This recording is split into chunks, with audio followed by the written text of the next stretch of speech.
When we set up to record vocals, we either have sometimes the session with all tracks open and we open new tracks for a vocal recording, or if it's a vocal recording session only, the client may send you left and right of the instrumental track only. Or if your system doesn't handle as many tracks for some reason, you may want to reduce your mix, all your full tracks, your open session, down to left and right stereo tracks.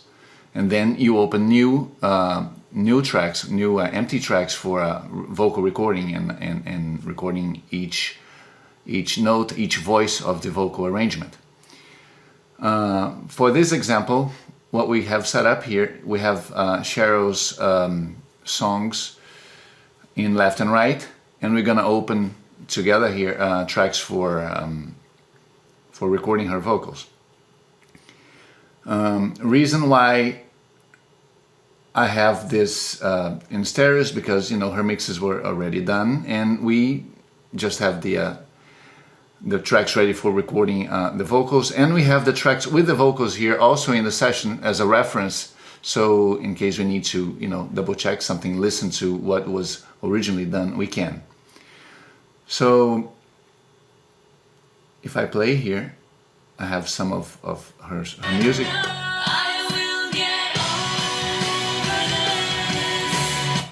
These are songs we're going to be using as examples. And if you notice, they all sync to a click, and the reason we sync the songs to a click, which is always good when you start recording a session from the beginning, you have the it's all synced to the click. So when you need to edit, let's say you record vocals in the first chorus and you really like that stack and you want to copy that to the second chorus, it's very easy to copy and paste, as you're going to see as we go, because then you're very synced to a grid on the session itself. So let's open 4 empty tracks so we can have those ready for recording her.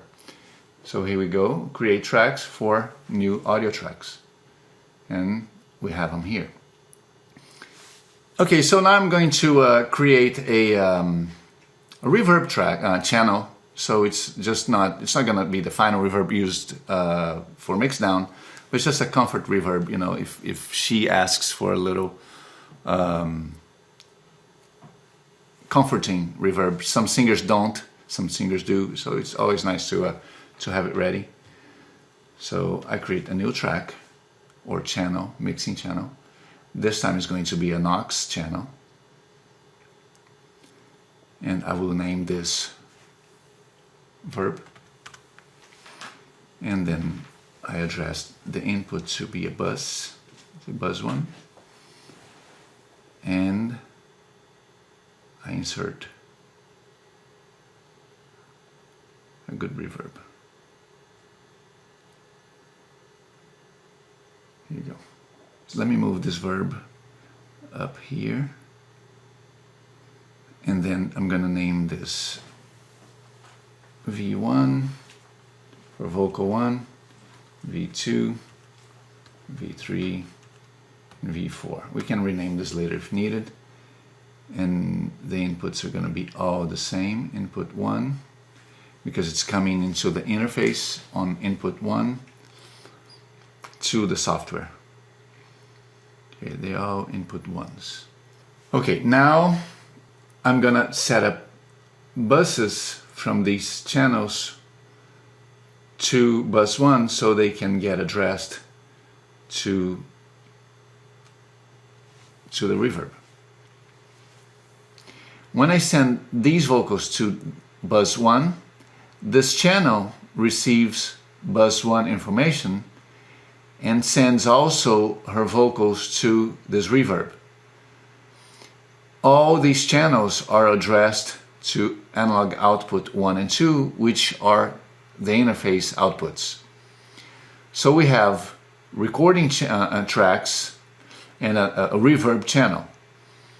So this interface is a very high-end quality audio interface, but it's very simple, and it has 2 inputs only, 2 mic inputs, and 2 instrument or line inputs here. And it has 2 outputs, which are connected to Cheryl's system, so we can hear those through the speakers or through headphones.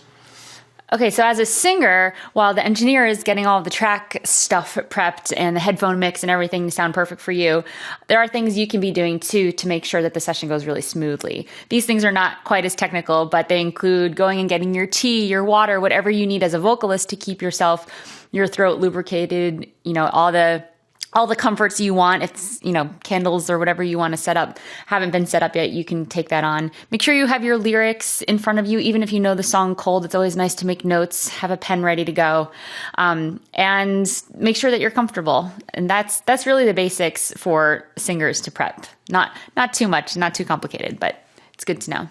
One common mistake or common problem is that a lot of engineers, they tend to really think only about engineering, and engineering has to flow along with the vibe, with the music, with the arrangement, with the whole thing.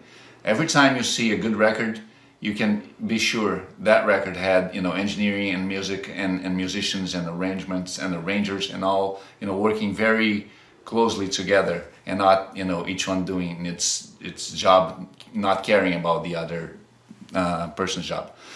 So when you set up a recording, make sure the vibe is nice. The whole scenario is not only look-wise, but the way that the vibe is happening in the studio. Don't let any of the technical aspects get in the way of your recording.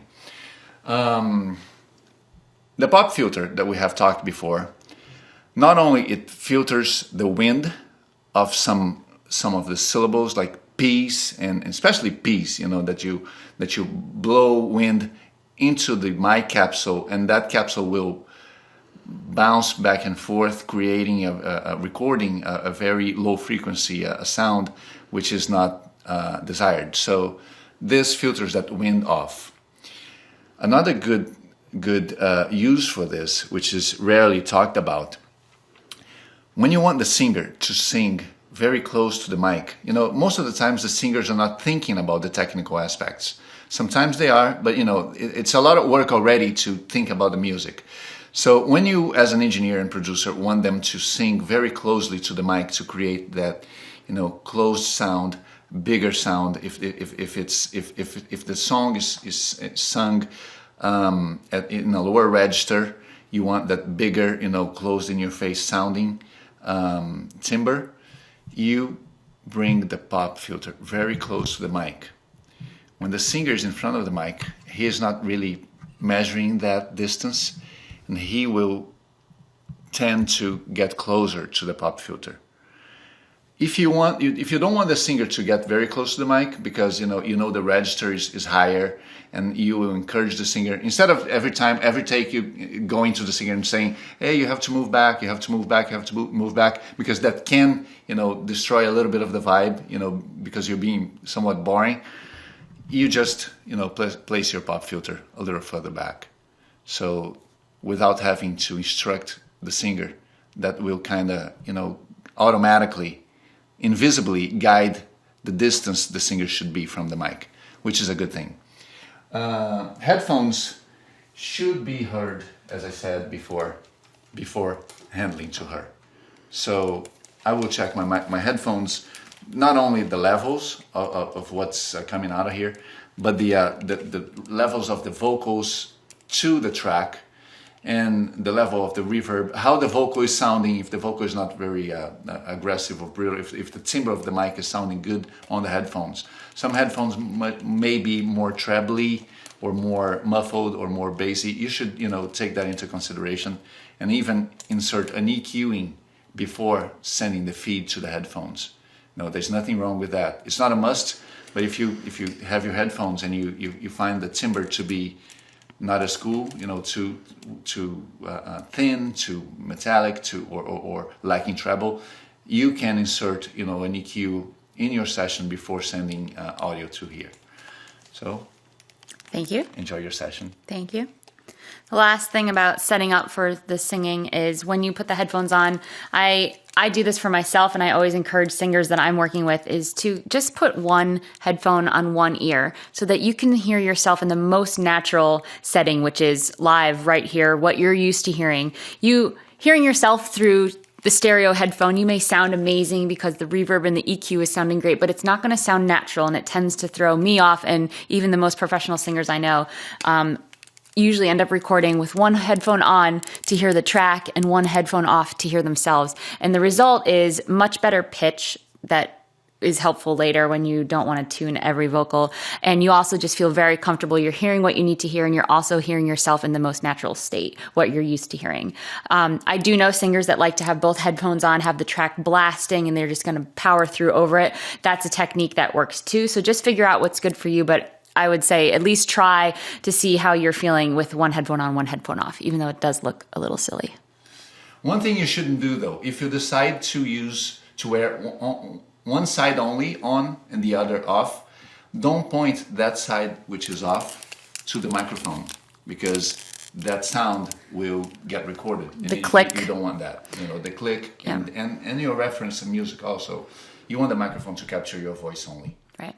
And that is something to be aware of also. You may love to have the music or the click blasting through the headphones, but the engineer should also be double checking to make sure there's no click bleed coming through the headphone, meaning that when it's just your voice on the track, you shouldn't hear your voice with the click, click, click in the background or the track in the background. That's something it's a really hard thing to mix out later. So it's something to just be aware of.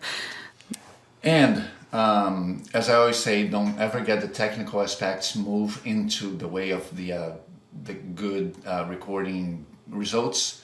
If you need to have very loud headphones, because that's you, be careful with your hearing. But if you sing better that way, and if you need to have loud click and you have a little bleeding, but you sing a lot better like that than otherwise, it's better to go with the bleeding and with a good vocal performance. The performance is what really matters most. So, of course, the ideal situation is no bleeding, no loud headphones, good pitch, mic recording, capturing the voice only. But if you need to, I have engineered records that the singer could not sing so well without holding the microphone. They were used to live gigs. They sang very much better, when holding a microphone. So this was not a microphone for that singer. I used, just a dynamic, regular microphone. Handheld, and I even had singers listening to reference music on speakers. Well, how was that? Didn't that get recorded into the microphone? Yeah, a little bit. Of course, I tried to balance that out, to negotiate that with the singer, so that the music was not so loud. But we came to a balance, to a deal where he was singing best and we had minimal leakage, but the performance was best. Yeah. So the only time it's really a problem is at the very end of a song when all the instruments drop out. You don't want to hear click, click. Yeah, yeah. But in the middle of a song when the track's going to be there anyway, it's not going to be a huge problem. Good, you said that. If you have like a section where it's very quiet, it's a good idea to either ride the click level as you're recording or even mute the click if it's not needed. So every time I'm recording, sitting on the engineer's chair, song is about to end and there's a long fade. The singer doesn't need the click anymore. I just mute the click at that spot. It's something you have to do every time. Unless your click is actually recorded into the session, you can actually have it automatically mute there, or you just do it manually. Stop the click at that spot. Perfect. Let's sing. Let's record.